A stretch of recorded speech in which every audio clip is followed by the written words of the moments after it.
Hello friends, it's Oz here, kctvmedia.com, and as people are beginning to talk to their colleagues about this little station, we are covering the news behind the news. On tonight's expose, I wanted to go back to a story we covered about 3 years ago, and I want you to jot down the name of this YouTube site, I suppose, and that is Truth Revolutions.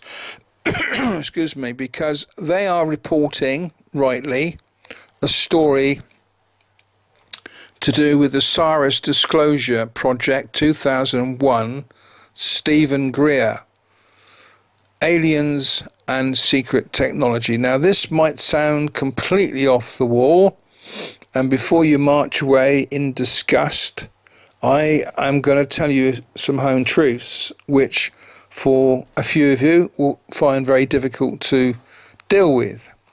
But I believe that people that are coming to this website and maybe to this particular story need to know the truth. So this is called Truth Revolutions Presents. Now I want you to, if you've got the time, because most people are so busy shopping and working and stuff, they haven't got time to do a bit of research, is to look at this 1 hour and 55 minutes. It's actually just, well, 2 hours really, of information and testimonies from people that have actually worked in governmental positions who have come forward and are sharing their testimonials, basically. This was done 2 years ago, but I know that the Cyrus Disclosure Project has got a lot of viewers, and if I read this out for you, it's the Disclosure Project National Press Club 2001.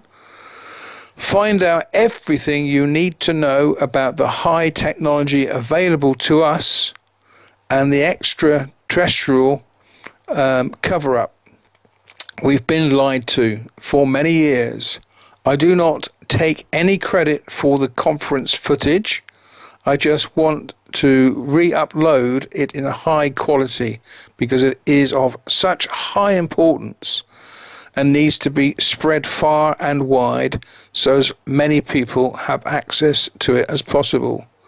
So if you come onto the website, which will be on YouTube, Truth Revolutions, okay, and there is a following subject area which covers about 2012, the tour of Egypt and various other things. Now I'm talking from a position of knowing, because back in 2011 some colleagues and myself, we were on our way to India. We were going to a particular place. It wasn't so much a crusade and that kind of thing. It was very much to help people know the simple truth of Yeshua, Jesus Christ, okay? And to know that he is the only way, the only person that you get true healing from. Certainly, if you call out his name and believe in his name, you will have salvation. He will come into your life. He will do amazing things. So I want to get that clear straight away, because you know, my own testimony, I was in a situation of desperate. It was desperate, and God turned things around. You can see that the testimony in the British zone at kctvmedia.com. Oz's testimony, Power Behind the Wheel. So take a look at that and read it. But I've put it there because a testimony is to give people hope. I didn't make that testimony up, I can tell you. But coming back to this scenario, basically on the 4th of January 2011, we were catching a plane from Heathrow to take us out to India. And I had I saw a UFO, alien spacecraft, if you want to call it in its title, in a field not far from the road that I was travelling on at 3 o'clock in the morning. I was actually going to pick a friend up, and we then had to obviously get the coach to take us up to Heathrow and so on. And I said to my wife, she very kindly dropped us off at the station. I said, would you make sure that you check the news media, the local newspapers, for any stories about UFOs in this vicinity, because I know I've seen one this morning. Of course, she scoffed at me and she went on her merry way. Well, 10 days later, when we came back, I obviously saw my wife, and one of the first things she told me, she said, in the kitchen, I've left a couple of stories that were in the local newspapers about UFOs the day or so after you left, from Evesham down to Oxford, right across to Cheltenham. I think you're going to find them interesting. And off she went. So, in a bit of a huff. But I can tell you this, literally hundreds of people phoned up the newspapers saying that they'd seen stuff in the skies that night, the same night that I saw the UFO just the other side of Churchdown, parked just underneath an oak tree. It sounds crazy, but I've gone past that line because I've seen so much stuff in my life that I know what I know. This is the reason why I believe God's allowed me to be able to share this information, and not just this information, but other information on the website.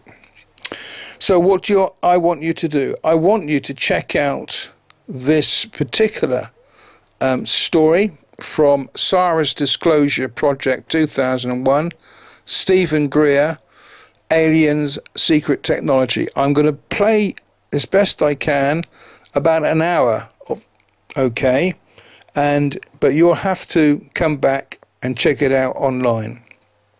Off we go.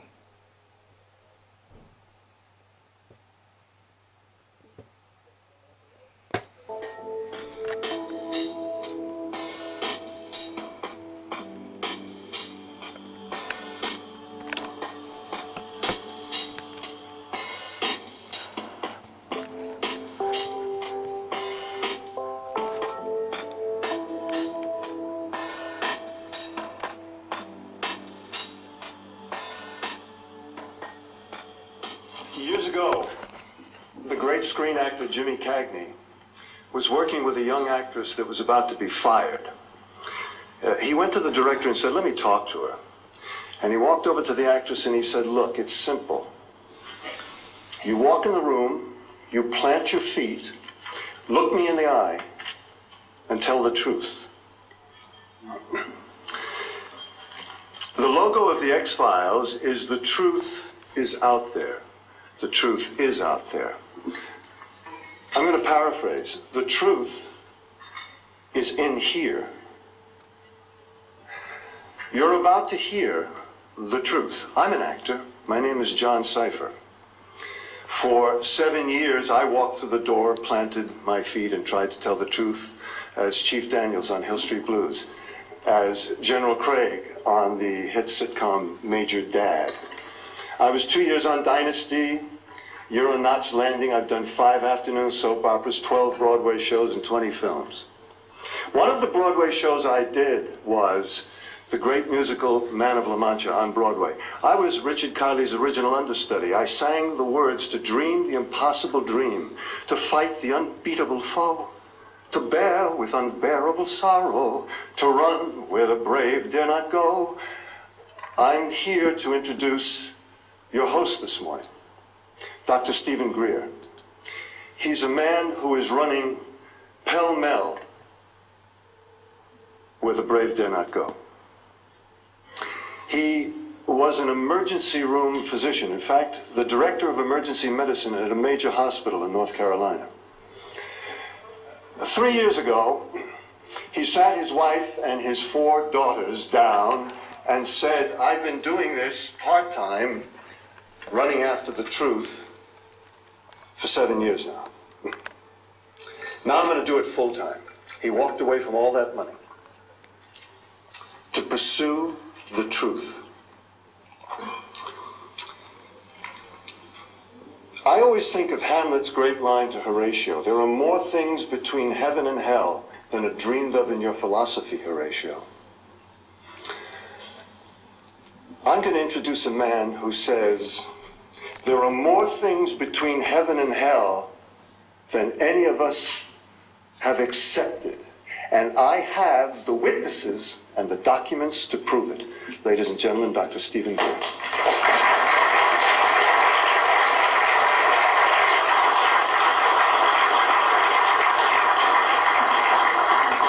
Thank you very much, John. Members of the press, the American public, and people of the world.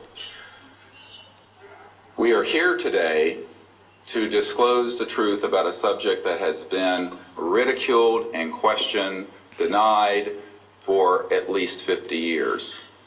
The men and women who are on this stage and the some 350 additional military intelligence witnesses to the so-called UFO matter and extraterrestrial intelligence can prove and will prove that we are not alone.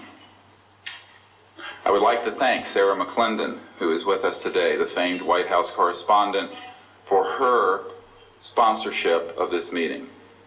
Thank you very much, Sarah.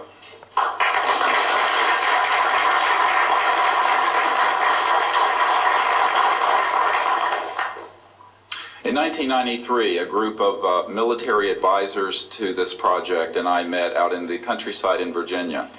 And we decided that it was time for civilians, military, intelligence, and other people to come together to disclose the truth about the subject which is called UFOs.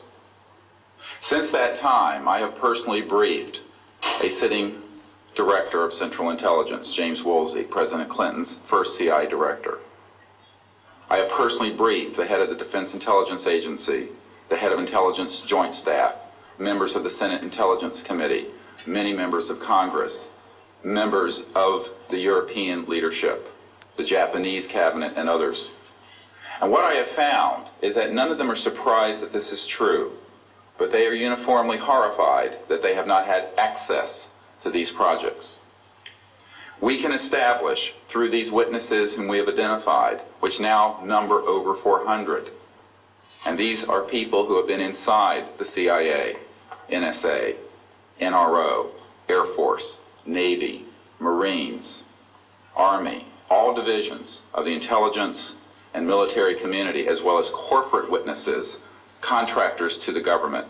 And these are folks who have been involved in so-called black budget or covert unacknowledged projects.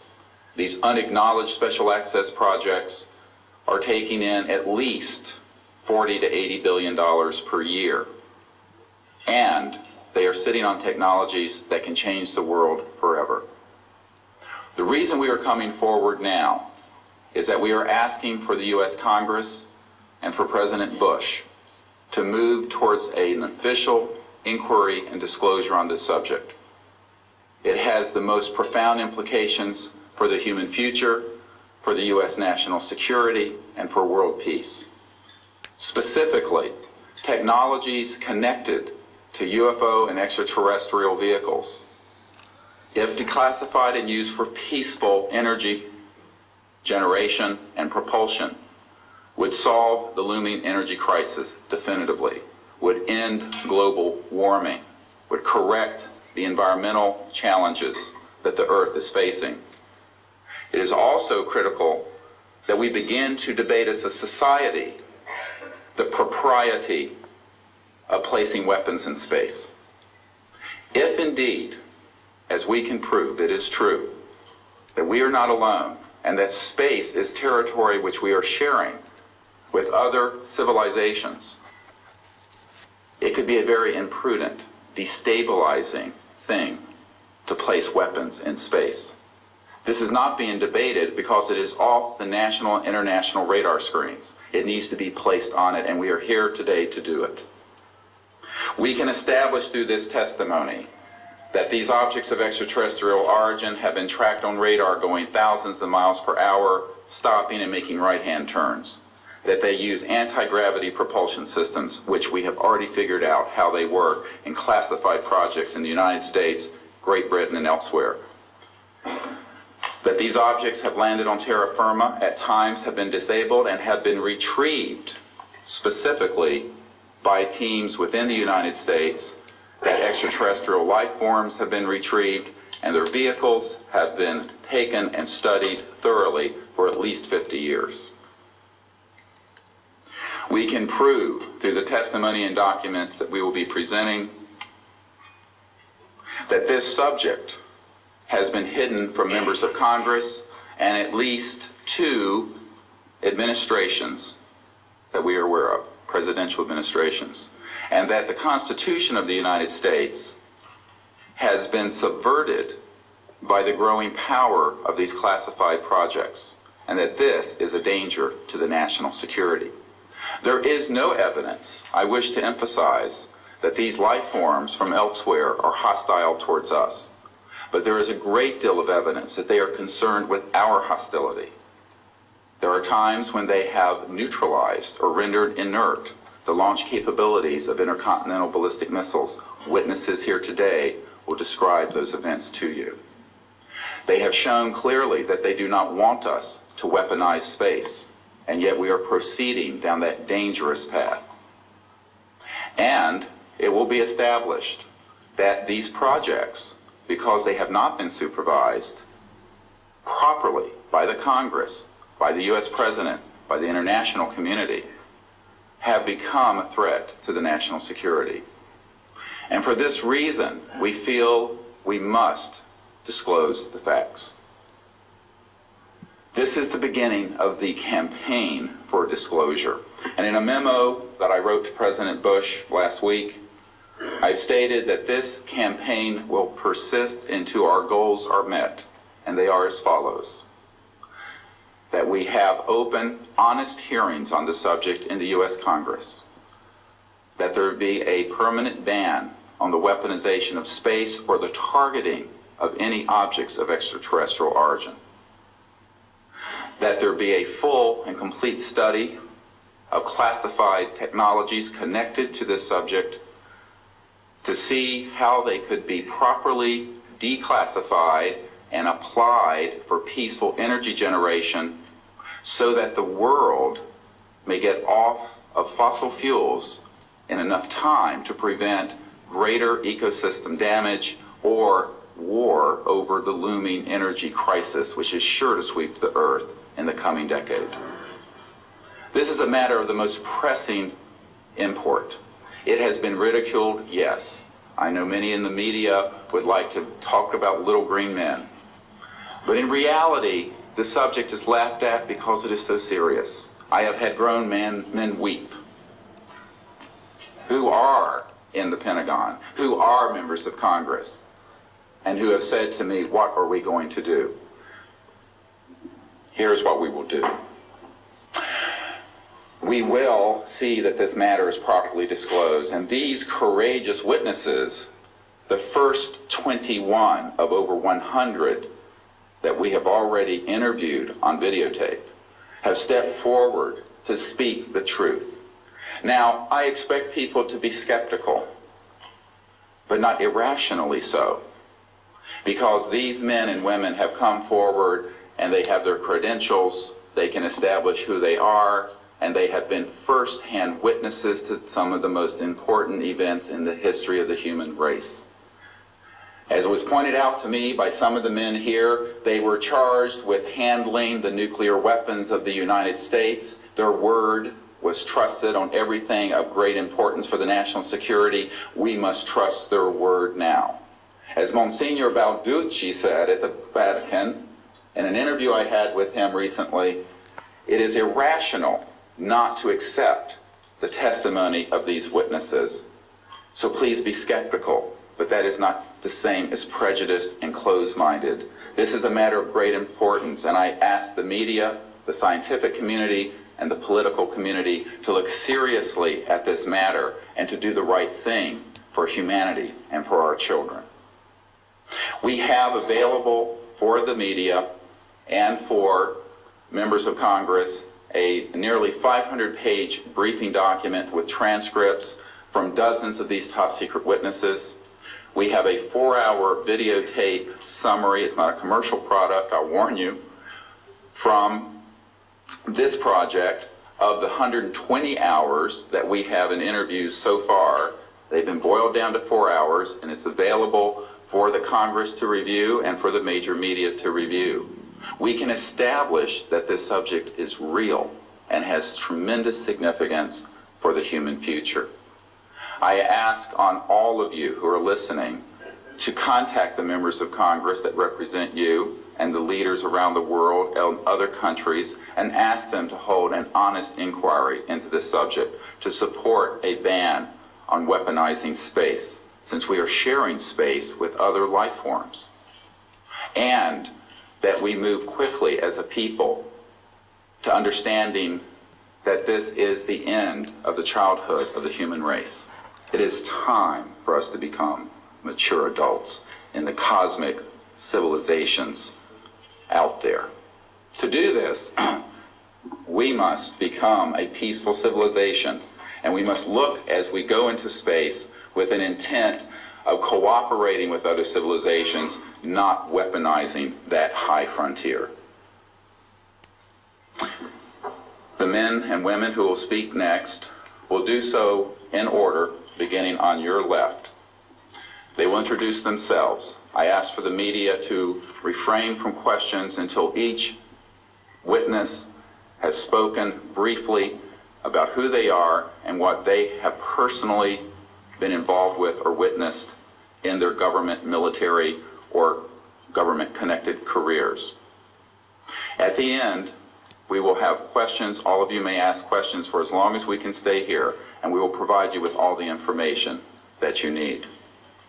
So we will begin now with the first of our witnesses, Mr. John Callahan.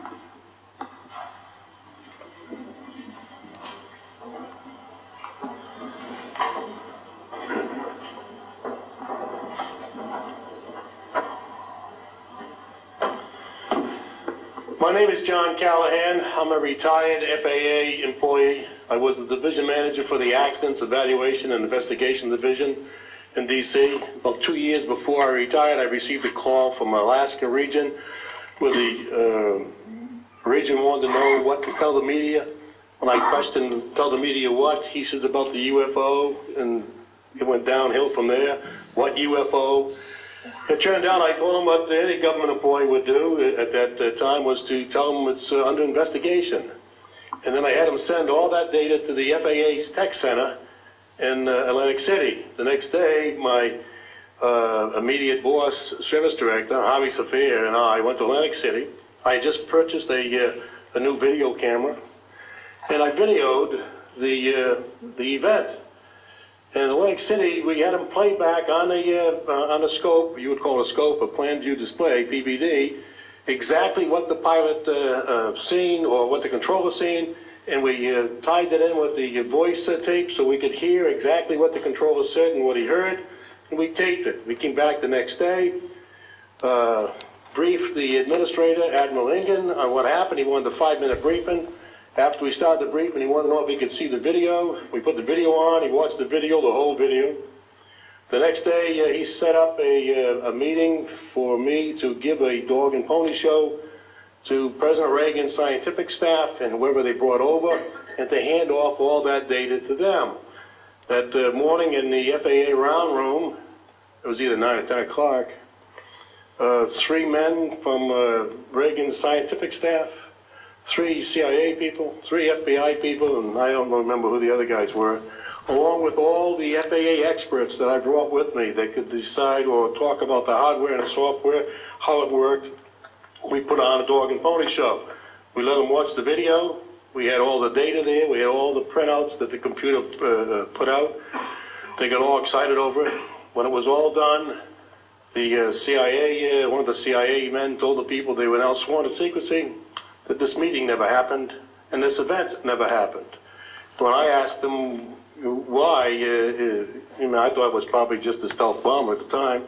He says, well, this is the first time that we have recorded radar data on a UFO, and these guys are going to get all excited, they're drooling over all this data. I said, well, you're going to tell the public about it? And he says, no, we don't tell the public about this. It would panic the public. He says, we're going to go back and study this. I said, okay.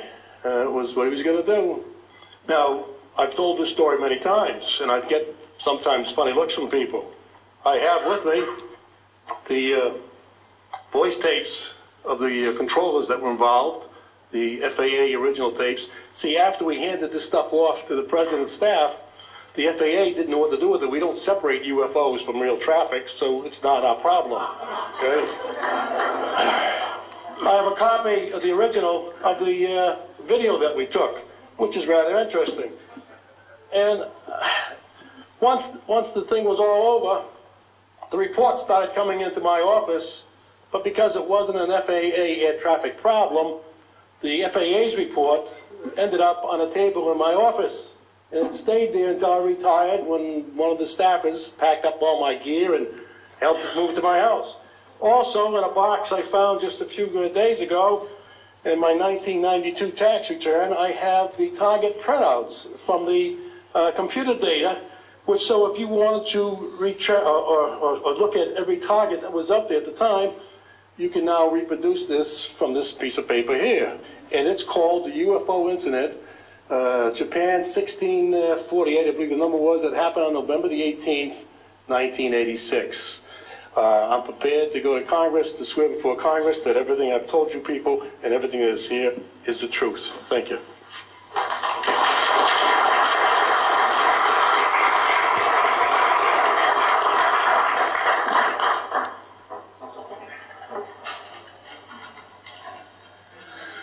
Good morning. I hope you'll pardon me. I'm a little bit nervous. My name is Charles L. Brown. I'm a Lieutenant Colonel, U.S. Air Force, retired, subsequently 7 years with the Foreign Service. I like the name Charlie Brown, a gentleman by the name of Charles Schultz, of great talent, sort of elevated the name, if you will. During World War II, I was a young farm boy from West Virginia. I got the patriotic bug, joined the United States Army, ended up flying bombers in Europe, and ended the war transport in the Pacific. Finished college in the late summer of '49, recalled to active duty in the newly formed United States Air Force. I was assigned to an organization called Office of Special Investigations. The Air Force, as most of you know, was formed in 1947. OSI, as a central investigative agency for the Air Force, was formed, I think, in 1948. So everything was relatively new. Needless to say, starting in '47, UFOs were rather new. The Air Force Air Technical Intelligence Center was at Wright-Patterson Air Force Base, and I had my office in a building adjacent to it. And our organization was the worldwide investigative agency for the Air Force for any unidentified flying objects. This lasted for about 2 years. The project name was known as Project Grudge. It was a predecessor to a project known as Blue Book, which Ed Ruppelt headed. During my experience with it, I would collect the data from I didn't collect it, it was sent into my office. I analyzed it. As a pilot investigator, I was able to offer some bits of advice to the Air Technical Intelligence people. Now, you might visualize a massive office, but as I recall, we had a first lieutenant, a secretary, and a technical sergeant. That was the essence of Project Blue Book when we started, or Project Grudge. Blue Book, and expanded somewhat. During the review as an analyst of these various documentary reports, if you will, or documents, I became clearly convinced that there was substance to what was being reported, in that we had ground visual, ground radar, airborne visual, and airborne radar confirmation of some of these sightings.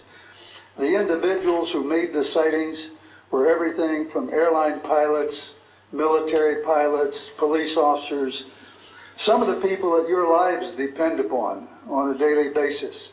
These are very reputable and creditable people I hope that the testimony here from very credible people will convince you of that and will further Steve Greer's disclosure project.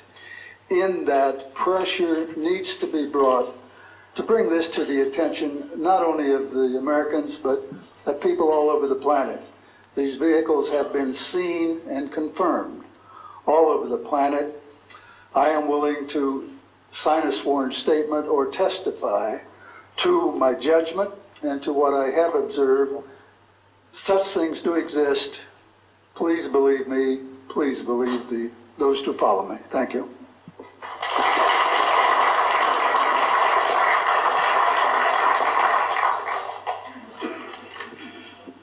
My name is Michael Smith. I was in the Air Force, a sergeant from 1967 to 1973. I was aircraft control and warning operator. While I was assigned to Klamath Falls, Oregon, in early 1970, I arrived at the radar site and they were watching a UFO on a radar that was hovering at about 80,000 feet. It sat there for about 10 minutes and then slowly descended until it dropped off the radar. It was gone for about 5-10 minutes and then instantly reappeared at 80,000 feet, stationary. The next sweep of the radar, it was 200 miles away, stationary. It hovered there for about 10 minutes and redid the whole cycle twice more. When I found out what you normally do when you see a UFO, I was told that you notify NORAD, you don't necessarily write anything down, you don't write anything down, and you keep it to yourself. It's a need-to-know basis only. And NORAD one night called me about later in the year to let me know as a heads up that there was a UFO coming up the California coastline. I asked them what I should do about this. They said, nothing, don't write it down, it's just a heads up. And then late 1972, while stationed at the 753rd Radar Squadron in Sault Ste. Marie, Michigan, I received a couple panicky calls from police officers who were chasing 3 UFOs from Mackinac Ridge up I-75. So I immediately checked the radar, confirmed that they were there, called NORAD, and they were concerned because they had 2 inbound B-52s going to Kinchlow Air Force Base. So they diverted them because they didn't want any proximity of the 2. And that night I answered many calls from the police department, sheriff's department and stuff. And my standard response was that there was nothing on radar. And I will testify to this under oath to a congressional hearing.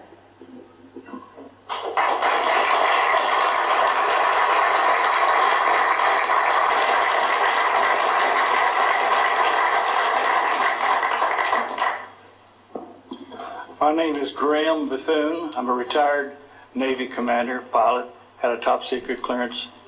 50 years ago, February the 10th, 1951, I was flying from Keflavik, Iceland to Argentia, Newfoundland.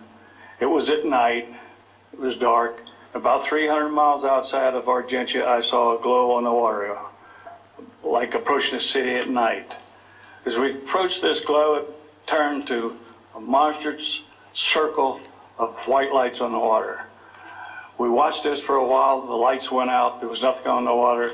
Next thing we saw was a yellow halo, small, much smaller than whatever it was launched from, and that was 15 miles away, up to our altitude. Because of the trajectory, I disengaged the autopilot, shoved the nose over to try to go under this thing. And at that time I heard a noise underneath, I thought maybe it hit us. It was actually some of the crew members ducking and they collided and a couple of them were injured. Then it appeared over to the right and moved out slowly and flew with us. It was still not at our altitude, but we could see the shape of it. It had a dome. We could see the coronal discharge. I went back aft, let the other pilot, Al Jones, seat to see what the passenger's reaction was. Came back to the cockpit, told him not to report anything simply because what the psychiatrist had said to me, maybe they would lock us up. So basically, the instruments in the cockpit, we had 4 or 5 failures. In the area of magnetic compass, the electromagnetic effect, in area of directional finders, and this type of thing. The craft was tracked by radar in excess of 1,800 miles an hour. It never did get to our altitude. We had 31 passengers, plus the psychiatrists and the crew members that all cited this at different areas. When we landed at Argentia, Newfoundland, we were interrogated by the Air Force, an excellent interrogation, Captain Paulson. When we landed at the Naval Air Test Center here at Patuxent River, we were required by Navy intelligence to make out individual reports. Out of the National Archives, I have the 18-page official Navy and Air Force report. I've made up a report to straighten out all the truth. There's a stack of books out there this high that have written all of this up. So the truth is here. I will testify under oath before Congress that everything that I have said is true.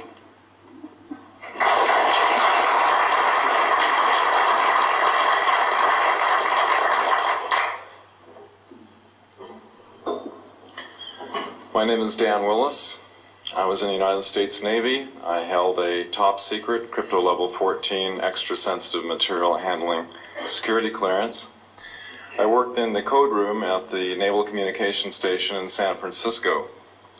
In 1969, I received a priority message from a ship near Alaska that was classified as secret. The ship reported merging out of the ocean near Port Bow, a brightly glowing reddish-orange elliptical object, approximately 70 feet in diameter, emerged out of the water, shot into space, traveling at about 7,000 miles per hour.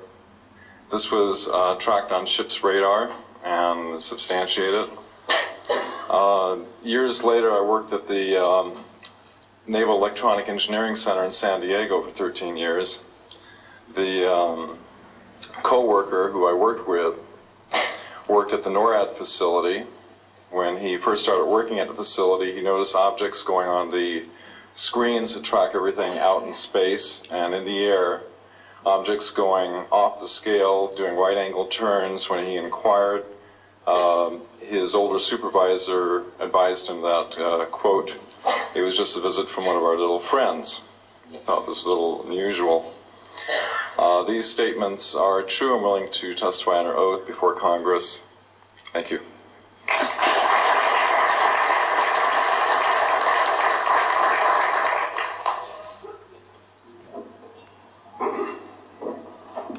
My name is Don Phillips.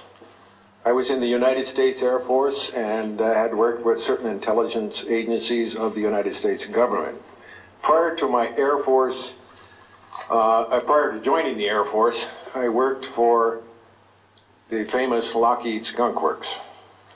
And I was working for them when I was attending college, and I worked for them in the capacity as a design engineer. It was one of my proudest moments of my life to work with a man by the name of Kelly Johnson. A lot of you might be familiar with that. It turns out that the models of aircraft that we were building, as you know, were all classified, were in the deep black, and that I came in on the end of the U-2 project. My main project was known later as the SR-71. The SR-71 had a predecessor.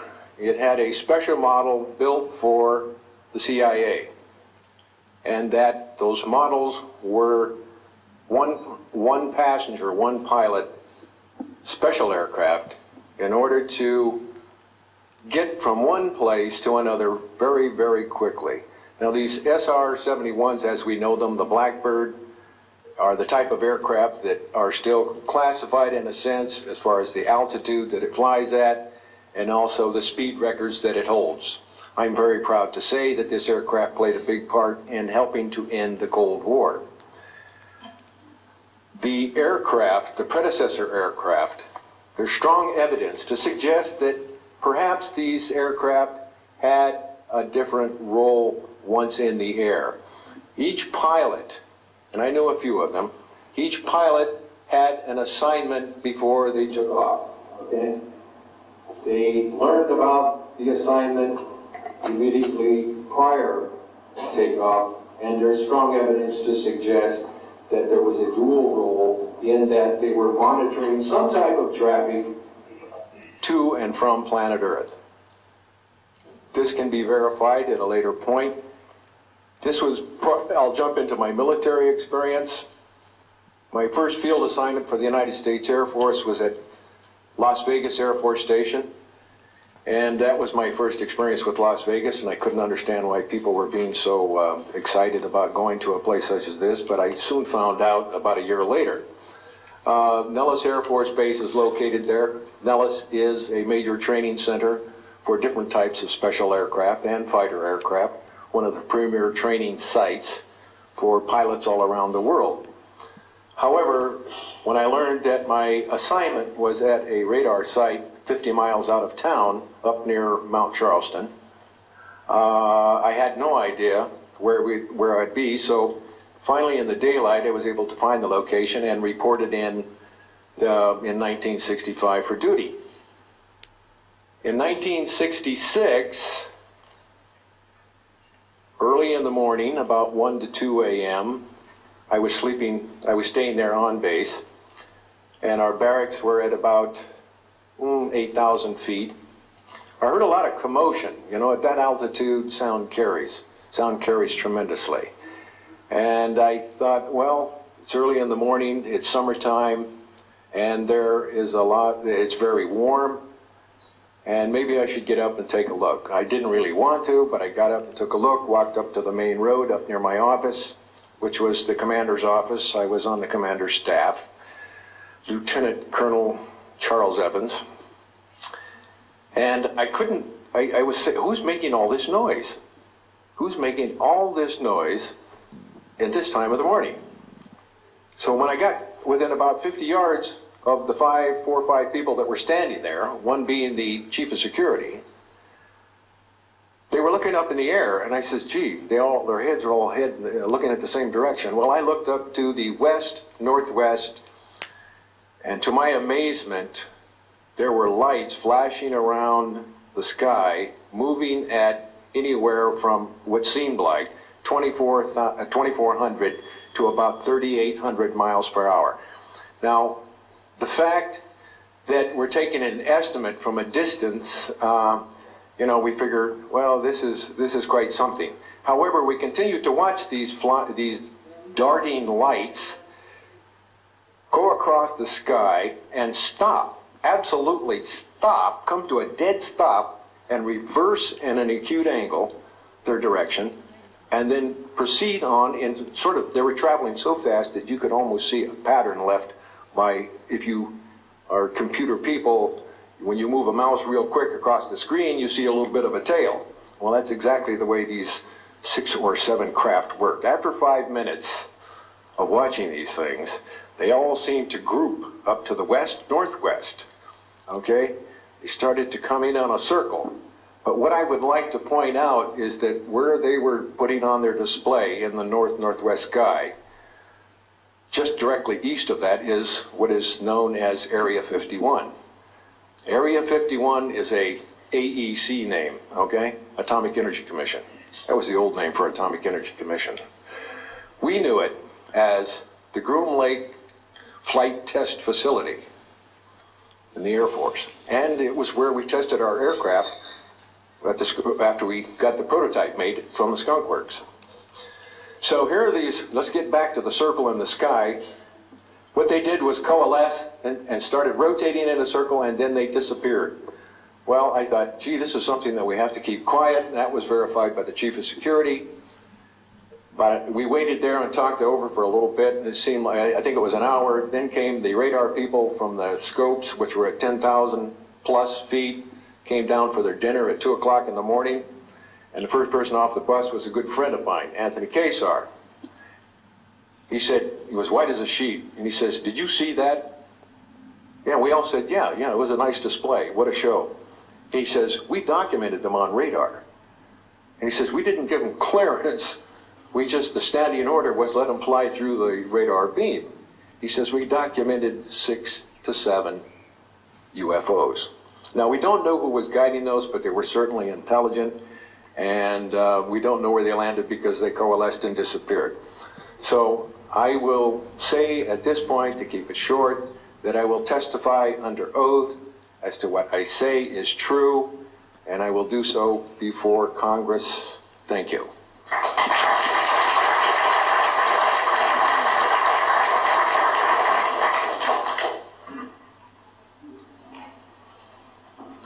My name is Robert Solis. Contrary to what it says on the card, I was not a lieutenant colonel in the Air Force. I was in the Air Force active duty after I graduated from the Air Force Academy in 1964 until 1971, and separated as a captain. In March of 1967, I was stationed at Malmstrom Air Force Base, Montana, as a missile launch officer, Minuteman missiles. On an early morning of March 16th, 1967, I got a call from my security guard, primary security guard upstairs. We had about 6, as I recall, flight security airmen upstairs. I was downstairs 60 feet underground in a capsule, monitoring and controlling 10 nuclear-tipped Minuteman missiles. I got a call that morning that they were seeing strange lights flying in the sky. I disregarded that call, told them to call me when something more significant happened. I got another call subsequent to that call, and this time it was a more intense tone in the guard's voice. It was very clearly very frightened. He said there was a bright, glowing red object hovering outside the front gate. It was oval-shaped. He had all the other guards out there with their weapons drawn. Right after that call, I woke up my commander, who was on a rest period, Fred Mywald, a retired colonel now, and told him about the phone calls. As I was telling him about the phone calls, my weapons started going down, one after the other. They went into a no-go condition, what we call a no-go condition. They were unlaunchable. We lost somewhere between 6 and 8 weapons that morning within minutes of having received that second phone call of a UFO hovering outside the front gate. Again, that morning, after reporting it to the command post, we were informed that a very similar incident happened at Echo Flight. I was at Oscar Flight. They lost all 10 of their weapons under similar circumstances, very similar circumstances, where UFOs were sighted over the launch facilities. They had maintenance crews and security crews out there that had spent the night, and they were reporting UFOs over those sites. And the commander of that flight was Eric Carlson. He also separated as a captain, and the deputy commander was Walt Fiegel, retired as a lieutenant colonel. We have those witnesses that I just mentioned, the names I just mentioned, have spoken of this event before, and they will back up this story. We also have documentation that I received through FOA requests from the Air Force outlining the Echo Flight incident, and including in that documentation a reference to UFOs. We have telexes covering this incident, and in one telex it says the fact that no apparent reason for the loss of 10 missiles can be readily identified is cause for grave concern to this headquarters. This was from SAC headquarters. So we've got those telexes. I've got about 12 witnesses that'll verify parts of this story, including of a man who investigated the incident afterwards for the Air Force, and you'll hear a little bit more about that from the next witness. And also another guard that witnessed a UFO in that same time period, and another officer, a retired full colonel, who had other reports of UFOs.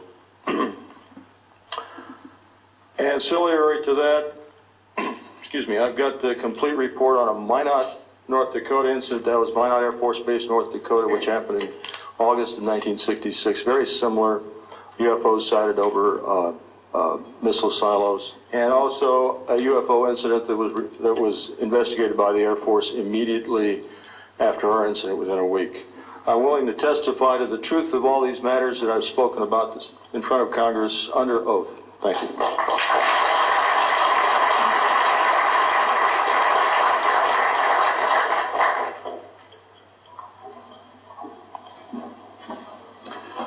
Good morning. My name is Dwayne Arneson. I served 26 years as a communication electronics officer in the U.S. Air Force, all over the world, including Vietnam. I was lucky to be selected to be commander of 3 different units in the Air Force. I held the top secret SCI TK clearance, and for those who don't know, it is slightly above top secret. I retired in 1986 as a colonel at Wright-Patterson Air Force Base in Ohio. I would like to relate about 3 different experiences, if you will, that relate to UFOs. As a young lieutenant over in Germany, at Ramstein Air Base, Germany, back in the early 60s, I was in charge of the cryptographic center. I had a top secret crypto clearance at that time, and I can clearly recall seeing a message that went through my crypto center which said that a UFO had crashed on the island of Spitsbergen, Norway, and the team of scientists were coming to investigate it. Going forward to the 1967 timeframe, I was assigned to the 28th Air Division at Great Falls, Montana, and I was the officer in charge of the communications center there. Also, I was a top secret control officer for the division. I had a crypto account. I was an account custodian, and I also passed out nuclear launch authenticators. During that time, I can recall seeing a message come through that communication center which said, basically what Bob was just got through talking about, is that a UFO was seen near the missile silos and the missiles were deactivated. Coincidentally, the person that Boeing sent to investigate the particular missile conditions, if you will, what made them shut down, was my first manager at Boeing, Mr. Bob Kaminsky, who has since passed away. And I can recall him on different occasions. He lived close to me in Auburn, Washington. That's where I'm from. And he said, Arnie, he says, those missiles were perfectly clean. That was the result. So then my last incident concerned when I was as a commander of the unit in Great Falls, or in Castle Air Force Station, Maine.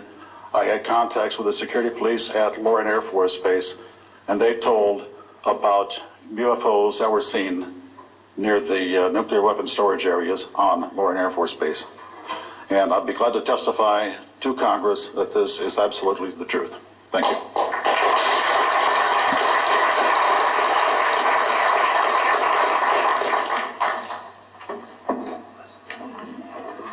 Good morning. My name is Harlan Bentley.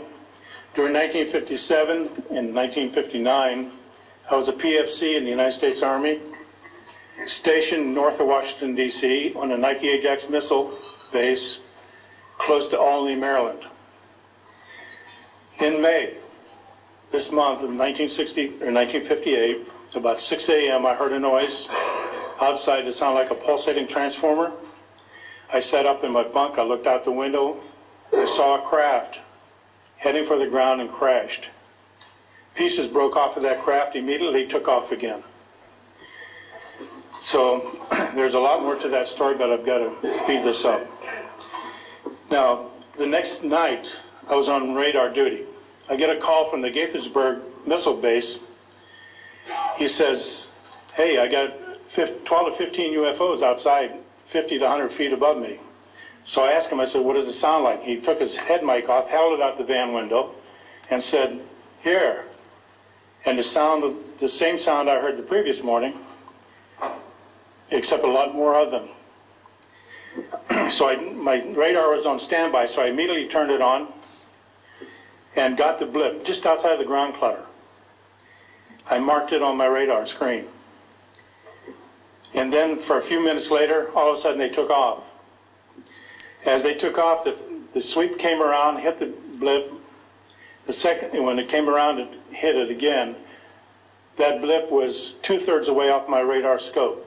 In order to get that far at a constant velocity was 17,000 miles an hour.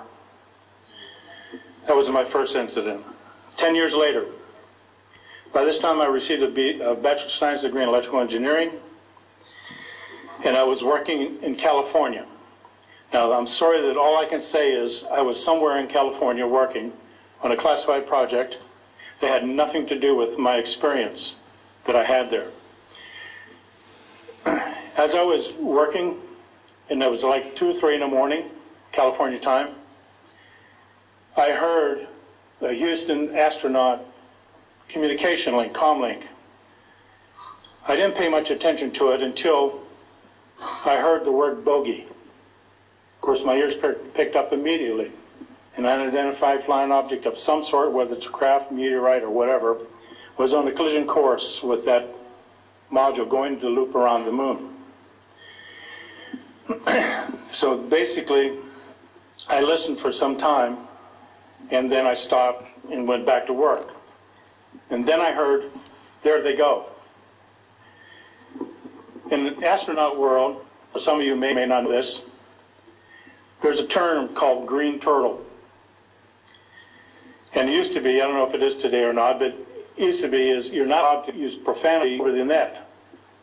And the first person that does that, whoever hears it first and says green turtle, that astronaut's got to buy that man and his entire family a dinner at the most expensive place at Cape Canaveral. Well, to end this real quick, one of them said, damn, they went off, the UFOs took off. He says, damn, that was fast.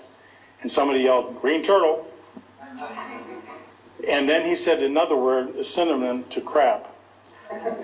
And then somebody else yelled, green turtle.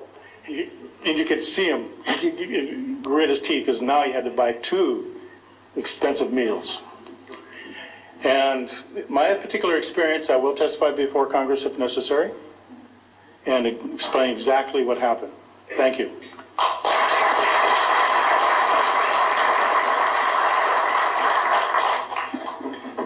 My name is John Maynard. I'm a retired Army. I retired as a Sergeant First Class. For my entire year, 21 years of service, I held a top secret clearance. Compartmentalized at times to as high as TK, Omni, Crypto, and others. I had access to very, very sensitive documents. My testimony is basically 2-pronged. One, I retired from DIA in 1980. When as an administrator, you take over an office, you take over everything, and you sign for everything. And I signed for well over 2,000 documents. In order to sign and inventory those things, you have to read them. Not word for word, but basically I went through every document to make sure that it was complete. It was there as they told me. I turned my charge over to the next person. Those same documents were there. So I got quite a good knowledge of what was going on in those documents, and believe me, there are many, many different references to UFOs. There was also NPIC pictures that shows that it would targeted objects that were casing you out. Now, I worked on the SALT 1 and SALT 2 areas for the office that I worked in. So we were taking pictures all the time for verification of nuclear disarmament. And there were some objects in those pictures that didn't belong there.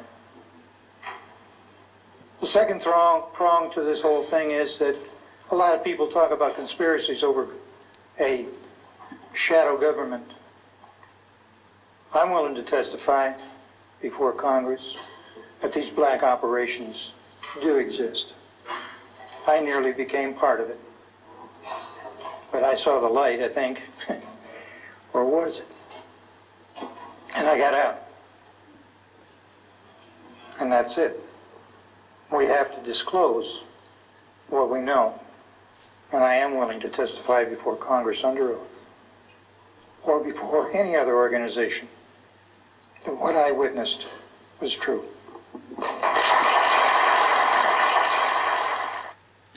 Dear friends, that's literally about halfway through of the number of the testimonials that are actually played on this link. What I'm going to do, if you go into, and this is on the KCTV media site, if you go into the UFO stroke alien evidences exposed link, you'll see it on the right hand side. I promise that this link and everything that I'm looking at you will see. So you're looking at SARS Disclosure Project 2001, Stephen Greer, Aliens Stroke Secret. That's what you're looking for. And the actual person who has got this information is on Truth Revolutions. Okay, I thank you for listening. I could share a lot more. In fact, I probably will share something else that happened in my life. Just very quickly, I had a dream back in September the 6th 2001 at a BMF businessman's breakfast in Newent. I stood up and the Lord had me share some very important information to about 8 people who I still know, and they know where I live today. And this was about the disclosure of 9/11 and the buildings and everything falling down. The Lord has given me another dream, really, where I am literally laying down in a field, and I think this is the right moment to share this. It's the end of harvest time. The insects, the butterflies, they're all going about their merry business, and I'm looking up, straight up into the sky. Now, from the bottom right hand of my viewing, I see a disc shape, and it flies slowly and then zaps across the sky. Within a few seconds there are more discs coming across from right to left, and these discs are getting bigger. In the end, the whole sky is covered with these UFO spacecraft, demonic stuff.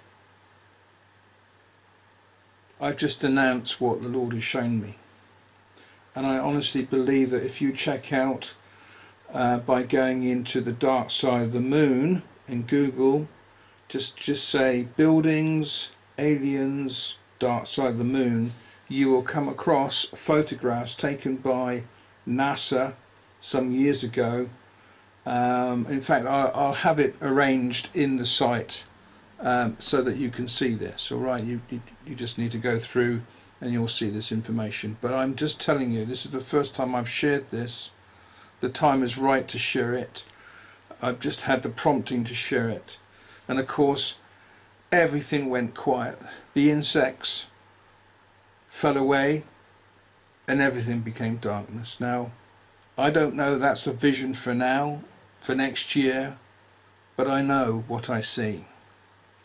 And I've had a few dreams in the past that I've never really wanted to share on, but I know that 6th of September 2001, and with the towers falling down as they did, I was right upon it all, looking down, and that smoke was coming straight up towards my face and then just levelled out to the left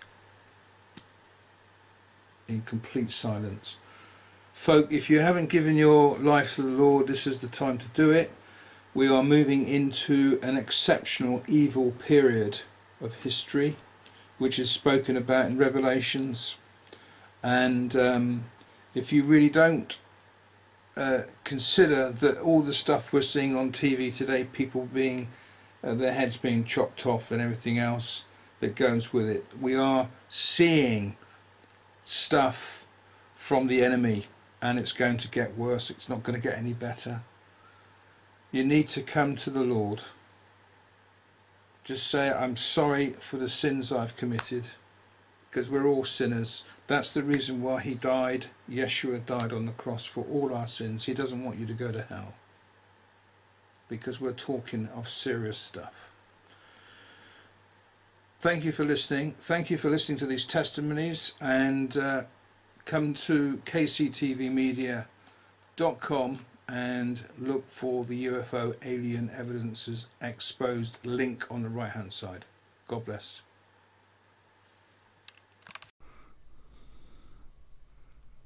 Hi friends, I know that you've been listening to this recording, and I thank you for that, but I felt it was right for me to share a bit of information to how KCTV Media came into operation some years ago now, probably coming up to about 8 years back. But I have had an amazing time going back to a situation that happened the year of 9/11. In fact, on the 6th of September of that year, I had a dream at 3 o'clock in the morning. I was woken up in the end, and the bed sheets were going all over the place, and my wife wanted to know what was going on, and I told her what I had seen, and I saw these twin towers. I saw the smoke coming towards my face, and it was dark and acrid, and there was no noise. It just drifted. It consumed me. But I noticed then, as I pulled away, there was a shaft of light that came right through the twin towers, and I looked up, and the smoke was kind of going out at a level on the left hand side, just literally panning out, and everything was quieting down. But I saw people running around below me, of course, and there was just general chaos, absolute chaos. And I woke up I have to tell you, in tears, and I knew that this was very serious. On the 8th of September, a few days later, of course, I was at a BMF, Businessmen's Fellowship breakfast meeting over in Newent, and the Lord had me stand up, and I shared what I just shared with you. And of course, a few days later, driving through Cheltenham on my way back home at that point, I went through a red light as I heard the news that a plane had gone into one of the twin towers, and thankfully I hadn't crashed with anyone. But I was pretty shaken up just hearing that and going through all of that. When I got back, I spent the rest of the day watching the 9/11 stuff on TV, like most people did, I think. And my son sat with me, and because he was sort of ill, and we just looked at the state of the world. This is general madness, of course. And since then, certain divine things have happened in my life, which I can't escape from, and I've been very fortunate to have come alongside numerous folk, like Peter Scuthan, David Silver, Brenda and Roy Taylor, those that have helped me in my walk. And out of all of that, we now have KCTV Media, and we report the news behind the news. And what if the truth is out there? Now, we've used that line because a lot of people, I suppose, are honed in on the UFO side of things, and on the website we show a lot of information about this, because there is a subtle story unfolding about the alien UFO thing. We know that these are demonic, and you'll be able to see more by going on the website. And of course, we are not into the demonic, we're into him who rests in my heart. And if you go into the British zone on the website at kctvmedia.com, we share a lot more testimonial, which is really very personal, but that's why God has given us, I believe, such information to share and encourage other folk who frankly have no idea of what's going on today. we are living in some amazing times. And of course, the little subjects that we're talking about here, UFOs, general finance, is there going to be a meltdown? Yeah, there's a lot of stuff here which I could mention, but I think you'll get the grasp of it when you go onto the website. Of course, if you want to help us in some small way, sending a donation in, that's most welcome. Send it to KCTV Media, PO Box 1122, Cheltenham, GL59PZ. Make it payable to KCTV Media. And we are not receiving salaries. We are literally living in faith and have done so for close to 8 years. So you know, there's a lot going on, and we're actually producing something which is fairly unique. No other organisation out there is sharing quite so much information as we're touching on. So anyway, you take it easy. God will bless you.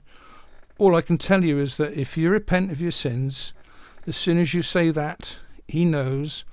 And if you walk and talk with him, as I do, he interacts in your life and he does amazing things. As I say, if you go onto the British Zone, you'll just see a tenth of the things that I call him the big guy upstairs has done in my life. Amazing times we're living in. So you take care, and maybe we'll speak soon.